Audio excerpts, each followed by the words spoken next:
Hey there, positivity seekers. Welcome to another episode of Incurable Positivity, the podcast where we explore practical ways to shift your thoughts from negative to positive. I'm April Sabral, and with me is the incredible Angie Costa. Together, we co-authored the award-winning book, Incurable Positivity. And we're here to bring those pages to life in this uplifting podcast. Absolutely, April. Our mission is simple: to help you think and feel better. Life throws challenges our way, but it's how we respond that makes all the difference. Today, we've got some tactical tips to share with you that can truly transform your mindset. For more positivity, head to www.incurablepositivity.com. Stay positive, stay inspired. This is Incurable Positivity. Welcome to another episode of Incurable Positivity. I am super excited this episode because I actually got to meet you in person for the first time ever last weekend. Nobody believes that when I tell them, oh yeah, we've been working together for 6 years and we've got, three books essentially, the one I edited for you and then the two we co-wrote, and we've never physically met. We talk every day and, we formed this wonderful company and no, we've never physically met. I know, it's so funny. When you said to me, you're like, it's like a blind date. It's kind of true, right? You never know how it's going to work out. But it was fantastic. It was great being in your energy. We learned a lot. Maybe we'll talk about that today. I don't know how to talk about it really with anybody right now. I'm kind of digesting everything we learned last week. But, one thing that really stood out for me was, and I think we're going to get into this today, just about the power of words. But one thing that stood out to me was one of the speakers, when he was on stage, he was having a conversation with how he talks to his money, like literally what he says to his money. And it was really interesting because, there's so many affirmations or meditations, positive statements and things on YouTube, right, that you can literally have conversations with your money and that whole self-talk piece, which I really, really love, the self-talk practices. But I had never really heard it the way that he had said it. And it just reminded me of the power of our words and how we choose to select the words that we use every day, the power of that self-talk, the power of how we talk to even our body. I'll share a story about my son later on, but conversation I was having him with yesterday about the power of how you speak to your body. But yeah, I mean, it was just so great, Angie. It was such a good weekend. I don't know what stood out for you in the whole weekend. There was so much, but that's what I'm thinking about today. I'm thinking about the power of the words and how we choose to use them. Yeah, for those who don't know, not only did April and I get to meet last week, but we also attended a conference, and the conference was centered around money. In fact, it was all about money, which is not something that we talk a whole lot about on our podcasts or in our books, but it's something that we've decided we are going to talk more about because it is important to have a positive relationship with your money. We talk about positive relationships with time. We talk about positive relationships with other people, but having a positive relationship with your money is a critical aspect of your life, because if you don't, I said to April last weekend, unless you live on a mountain somewhere, you need money, and money is going to be a part of your life. And so having that positive relationship is important. So, and what stood out for me from the weekend, I mean, there were so many highlights to that seminar. It was the best I've ever been to, for sure. And I've been to dozens of them. But I think what stood out for me was the way the presenter and his business partner had structured their life, basically. I mean, they were all in, 100% in. It isn't just that they had a business partnership. They actually moved to Miami together so that they could both be in the same state, and so that they could be the state that was most favorable to what they were trying to do. And I just glanced to my left, and April wasn't looking at me at that moment. She had her eyes on the screen, and I thought, well, heck, that's what we did too. That's true. That's so true. We are now just a hop and a skip and a jump away, and it's just a car ride. Wow, that's fascinating. I didn't know you took that away. But I mean, this is about the power of intention, right? And magnetizing towards you what you want in your life. And I always say it starts with what you think about, which I truly believe. But then you have to take action, and then you have to like move towards it. And a lot of people get really nervous when you're talking about money. It's funny because it's something that we all want more of. I don't know anybody, Angie, that I've ever talked to that if you ask them, do you want more money? They say no, right? But Right. there's this thing, this emotion wrapped up around it that people don't want to say that like out loud when you're having discussions. A lot of people say to me, money doesn't matter. I was out last night with somebody who literally was like, has manifested uh, not having work in their life because they told me that they used to work as if they weren't going to have it because they were fearful of losing the job. And now they don't have any work. And I said, do you realize that you have actually manifested that by actually working in that energy? And now you need money, you want money because you need it to live. But they were still in this, oh, yeah, but money doesn't make me happy. And I said, no, no, I'm not having that conversation. I'm not having a conversation about money making you happy. I'm having a conversation about money actually helps you survive and thrive and have the lifestyle that you want. Otherwise, you're struggling. Let's be real. You need money in this country, it's expensive. Even if you had to wake up today and go, you had an emergency and you had to go get your tooth pulled out, let's say, you'd need money. It is the tool that helps you get around and have peace of mind. So, yes, it doesn't give you contentment, but it does make your life a lot easier. So, I think we have to change this relationship that we have with money. We do. We have to change the relationship we have with money and the conversations we have about money. What we believe is being reflected in the way we talk about it. And to be honest, like nobody just wants money to have money. I mean, we don't want piles of cash just like sitting in our garage. We want money because of what money can do, what it can bring us, the security that it gives us, the opportunities that it brings, and the ways that it lets us help other people. And I'll tell you, like I saw a video the other day of a dance school. You know, these beautiful little girls. You know, little girls who look just like me when I was 6 or 7 or 8 years old, and they didn't have the resources for the dance school that they wanted. They had a great ballet teacher, but the kids needed uniforms, the leotards and the shoes and the all the things. They needed money to be able to start to tour and to compete and all the things that people who have means and wealth are able to do for their kids. And I thought, wow, how great would it be to just write them a check, and just Yeah. say, what are Yeah. your expenses for the year? Send me a number and then put the check in the mail. That's what money does. Money in the hands of good people accomplishes good things, just like money in the hands of people who are, selfish and and you know who have nefarious intent is going to produce bad things. That's just the way it goes. Yeah, I love that you just said that. I had a mentor of mine about, I don't know, 10 years ago.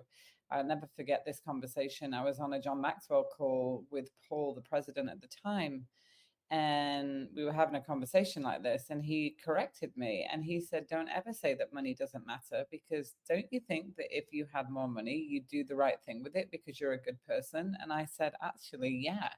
And he said, well, then it does matter. It matters that more good people actually have it so that better things can be done. So that really helped me reframe it and think of it in a different way. Now, I always say that to other people when they say it to me. I share that story because it's so important. Yeah, why wouldn't you want to write a check? Of course you would. So it's about not just thinking about yourself, but it's about thinking larger, bigger. And I think that's what it did for me in this conference, because the statement that the speaker made was, money, your only job is to go out into the world and recruit more money. And I was like, I'd never heard that said before. And that's because he has a charitable organization. So, aligned with what you just said about the dance school, so that he can go out and help build schools, create jobs for people that just don't have access and means to it. So, that's his money's job, is to go out and recruit more money so that he can do the things that he wants to do to help more people. So I think the conversation we have all starts with us and the way that we've been raised and programmed and brought up on it or the way that we viewed it and this energy around it. So, yeah, I think it's so powerful the way that we talk, the way that we interact with things in our life that are just, I don't know, make us uncomfortable. I think it's just something to really take a look at, though. But I think it's when you have these practices, Angie, it becomes kind of a bit second nature. Like you catch yourself when you're in a moment of thinking about something in the wrong way and not thinking about it in a positive way and having this positive relationship, and it can, you can catch it. And here's the thing about these practices, you can change quickly, you can change your situation quickly, you can turn the corner and have momentum differently when you just start putting these practices in place, right?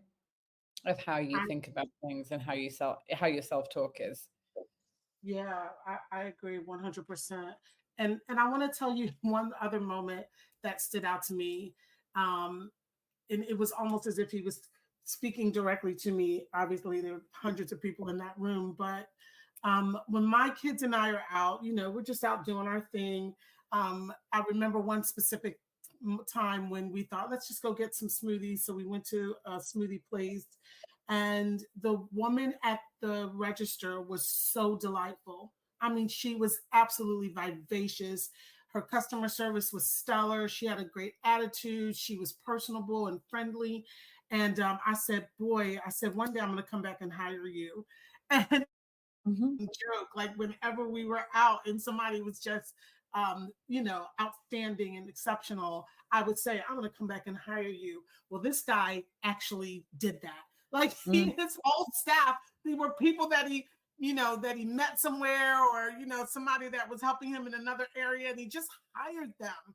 And I don't know, I think what it did for me, and this is a really important positivity concept, I think, is you have all these goals and dreams, but sometimes you need to see them in the flesh. You need to see them materialize in front of you. And for me, this was really the two things that I love a lot in this world is business and positivity. And I think it brought those two things together for me in a really, really powerful way. And it showed me what my future looks like. And that's a really cool thing. So I hope that if you're listening to this and you've been one of those people who said, oh, I don't care about money, or money's not everything, or money's not important, those are concepts of lack. Those are concepts that were born in a state of want and desire. And so when we don't have something, we pretend like we don't want it. And what Incurable Positivity really is all about is shifting. And this is really an opportunity for our community to shift from a financial perspective, because who needs money more than people who are incurably positive? Yeah. So target for millions for wealth, because you guys are going to do things that people who just want another yacht or just want a bigger house aren't going to do. They're going to lavish the money on themselves, but you're going to make a difference in the world. Yeah, I love that. I love that business and positivity and bringing them together. I mean, the teachings of incurable positivity, I believe, are just so powerful. And one of the things that really stood out for me this weekend as well is that conversation where I started talking to you about like positive thinking, positive mindset, but positive thinking. Because for me, positivity is all around positive thinking. It's about what you think about that shows up in who you are. And you said to me, oh, I don't differentiate positivity from positive thinking. Like I don't separate the two. So I wanted to ask you more about that, because that's interesting, because I am 100% like always focused on positive thinking, and then positivity or showing up with positive energy is just the natural outcome of it. But I wanted to ask you that when you said that, I was like, that's so interesting. I wonder if other people think like that, and I'm sure they do.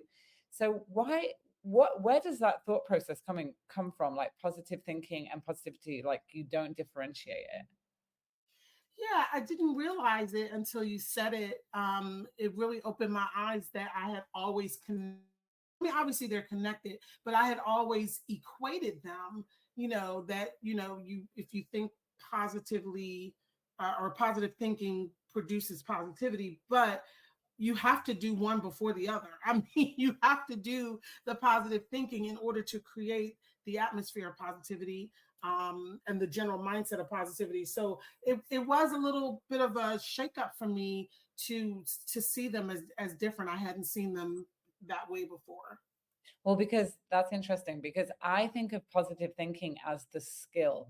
So, as a trainer, as a teacher, as a leadership coach, right, you can be a leader and then you can have a title of a manager, but you don't necessarily have the skills to lead and manage others. Those soft skills, how to have those conversations, how to be a coach, how to be a trainer of those other people to create more leaders.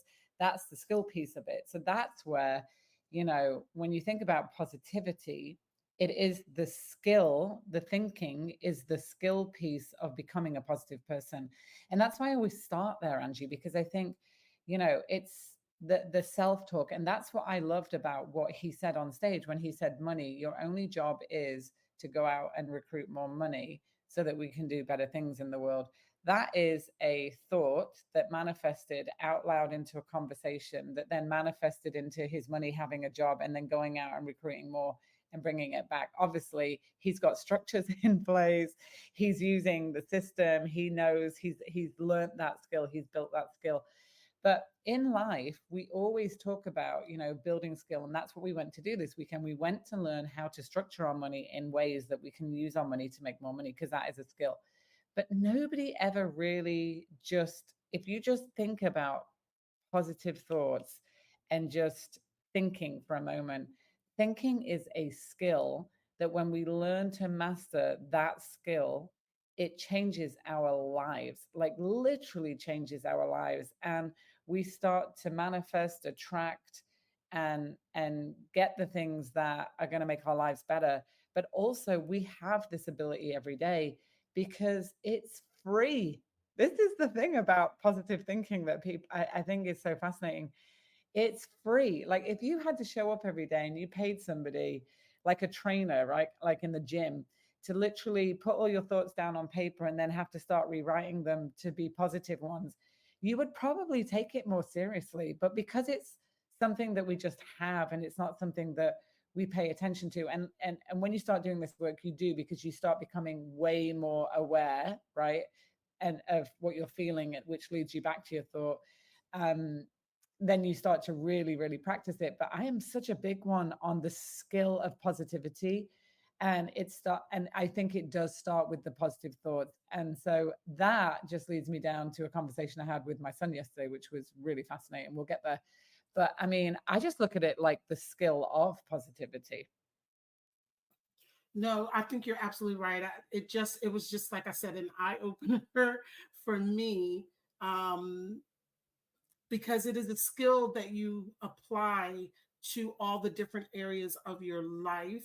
So you can be like a generally positive person or a generally optimistic person, or whatever language you want to use there, but that doesn't mean that you're applying the skill of positivity to your life.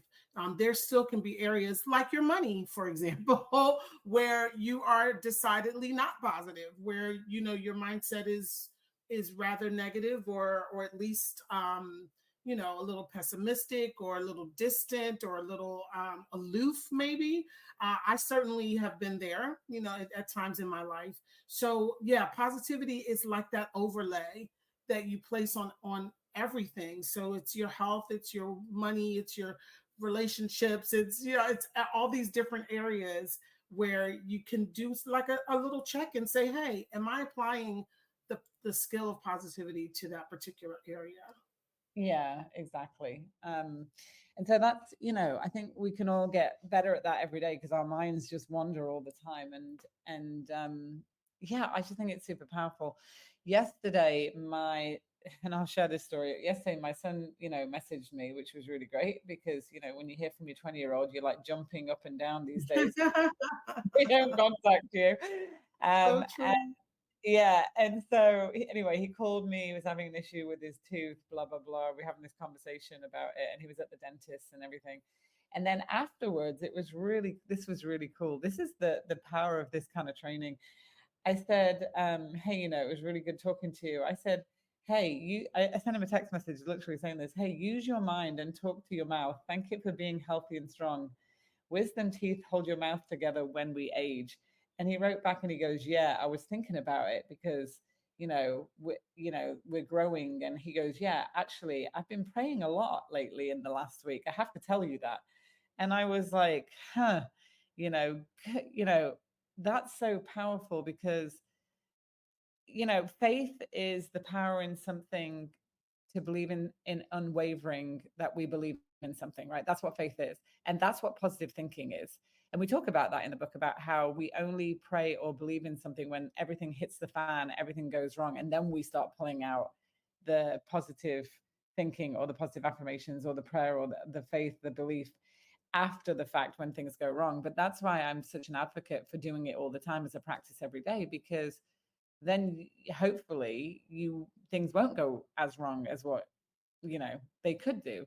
But it's interesting to me that the first I love it when I have these conversations, especially with my kids, where I'm like, okay, but what are you thinking right now as you're going through these life challenges? They probably think, oh, my mom's crazy. uh like but it's the power of our mind is so huge. And I think that I'm just so passionate about, Angie, I'm probably going around in circles right now, but I'm so passionate about this idea of like, what are you thinking about? How are you talking to yourself? How are you talking to all areas in your life that are just not working for you? And are you being a positive advocate for your body, for your mind, for your money, for your home, for your whoever it is, right? Like what are you thinking about, and are you actually using affirmation and positive statements on a daily basis when things aren't going the way that you want them to? Yeah, I mean, people claim that they don't believe in stuff, but we all believe in this. We all believe in the power of words. We've all been in a situation where something was going on and somebody said something that changed that moment for us. We've all been there.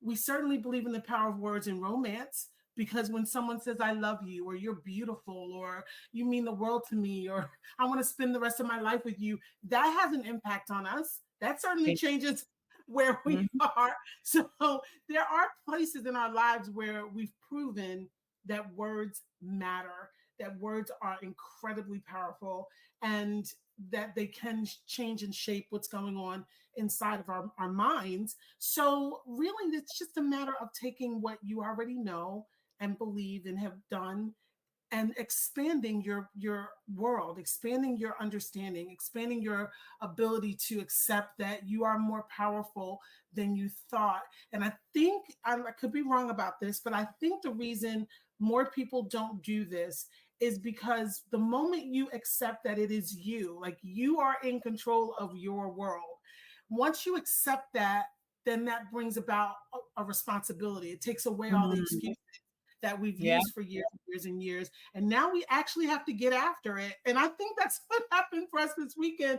I have always said I'm destined to be a multimillionaire. I've always said that. But I didn't think I had the mechanism. And then I found out over that weekend that I do have the mechanism. It's been there all along. Maybe I was blind to it, didn't know what to look for, didn't know the right questions to ask, whatever. But the moment of enlightenment is also the moment of responsibility.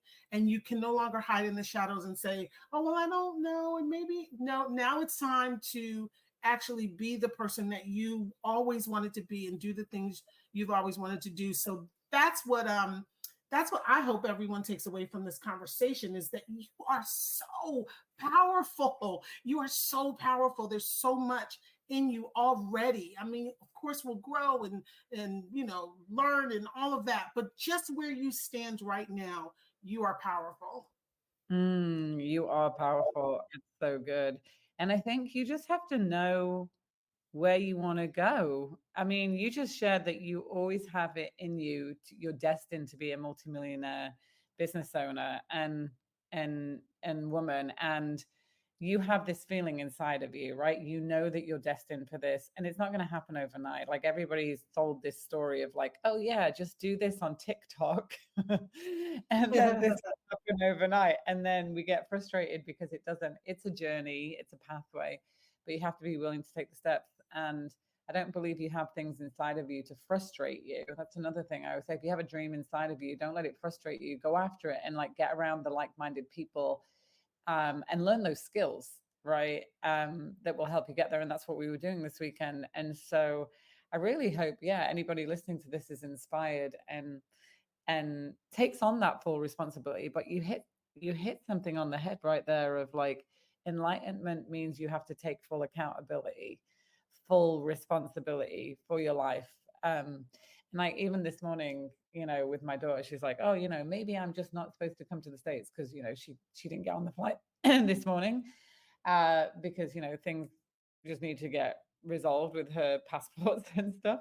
But then I said to her, you know what? Sometimes it's not about you're not supposed to be somewhere. Sometimes it really is just take care of your stuff. And so you can get somewhere, which means you have to be fully responsible for living in this life, and that there is rules and that there is laws and you need to have a valid passport to get on a flight. So that's not about going, oh, or maybe I'm not supposed to be somewhere. There's always a reason for everything, because I hear that a lot. But what you just said is, well, yeah, that's great. But like the moment of enlightenment where you go, crap, I have to own everything and take responsibility so I can get somewhere, is the other flip of the coin, right? And I think people don't want to do that because we're meaning making machines. And so we love to have this, well, yeah, maybe I'm just not supposed to be there, or maybe that's just not for me, or maybe that's where, I'm supposed to be over here right now. And that's why that didn't happen. And there could be some of those moments in your life. But a lot of the times it's because we're just using that as an excuse, Angie, just not to step into our greatest self, because it's work, right? Like it's definitely work. Sitting through a conference for 3 days is a decision and a commitment that we made to improve our skills, get around like-minded people, and have those moments of learning so that we can step up, we can have a better profitable business, and be able to help more people. So yeah, it's interesting why people don't want to take full responsibility and we make excuses. But again, that goes back to that self-talk, right? Like, how are you thinking about it? Is your thinking right? Or are you thinking about it in the wrong way? Not that there's a right and a wrong, but I do think that there is a better way to think about things. And that surely is just you taking ownership and control. For sure. And I'll give everybody one power tip that I think made the difference for me, and that was having April. And I noticed in that conference they did everything in twos. Everything was in twos. The ticket sales were in twos. All of the master classes and all of the advanced stuff was always in twos. And it's easy to think, well, that's just a marketing scheme. They're just trying to grow their community. But I will tell you, when you have someone who has the same level of energy, commitment, industriousness in terms of their willingness to work hard, when you've got that person sitting right next to you, you feel invincible. I feel invincible at this moment because I know whatever goes down, April and I are going to be able to we're going to be able to handle it. And I think if you can find someone in your circle who has that passion and that fire, connect with them immediately. Like, don't wait another minute, and see if you can, just walk together on this journey. It doesn't mean you have to be in partnership, but just to have someone to bounce ideas off of. And if you don't have someone in your life like that, then you need to join our community, and get serious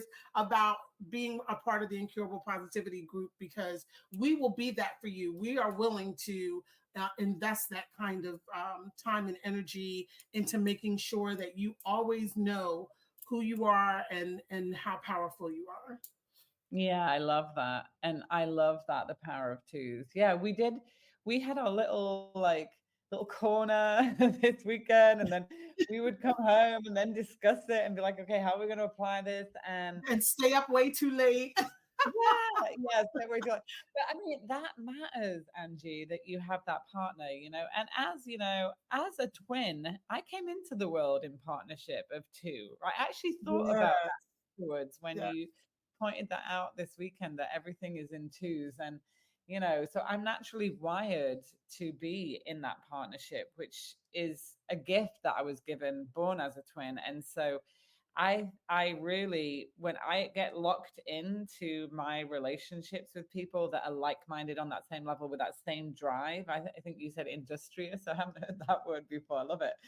That drive, then you support each other. So yeah, if you don't have that, then this is the community to join, because we will absolutely be that for you, with you, support you. And as we continue to grow, we're going to continue to bring what we learn to the table, because we want to share it with everybody. We've got lots of good things cooking up that we're Yes, planning. we do. Right.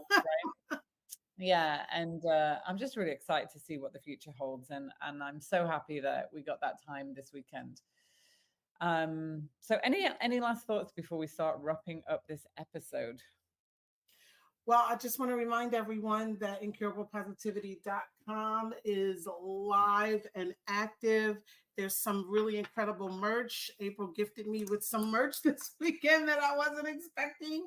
And it's just a constant reminder of what we do and what we are, what we stand for. So join the community. It's free to join. There's no charge yet. There will be, but you can still get in now and join for absolutely free and be a lifetime member of Incurable Positivity. Yeah. And then my last parting thought is, I think I'm going to leave us with a positive affirmation around money, because I get up every morning, right? I'm studying my bachelor's in metaphysics, which is all just positive mind programming. This is what this study is. It's literally getting yourself up and getting in the right mindset every day. And so I'm going to leave it with this, because I think this is super powerful. Um, yeah, so money. And this was one of my exercises, was to write a affirmation based on the module that I was learning, and it was around changing areas of your life that you want to work on. And so there's two that I've been working on recently. One of them was money, and that's why we went to this masterclass. So this is my affirmation for today. I am one with the universal mind of God, and I know that mind prosperity already exists and is vibrating through me daily. Money, like everything else, is a spiritual idea, and I have that idea now in my mind as I embrace my self-worth. I value and am valued. Money shows up in my life in creative ways. Abundance is mine. I accept it and receive it now, and so it is. Wow. Mm-hmm. So that's my prayer for everybody, that you go out and get it. That's it. Go get it. Go get it and join our community. And until the next episode, just live with incurable positivity. If you loved this episode, be sure to hit that subscribe button, leave us a review, and head over to incurablepositivity.com, where you can get access to lots more resources, the community, and myself and Angie, where we go live with book club and talk about everything positivity. We love you, we appreciate all of you, and until next time, stay positive.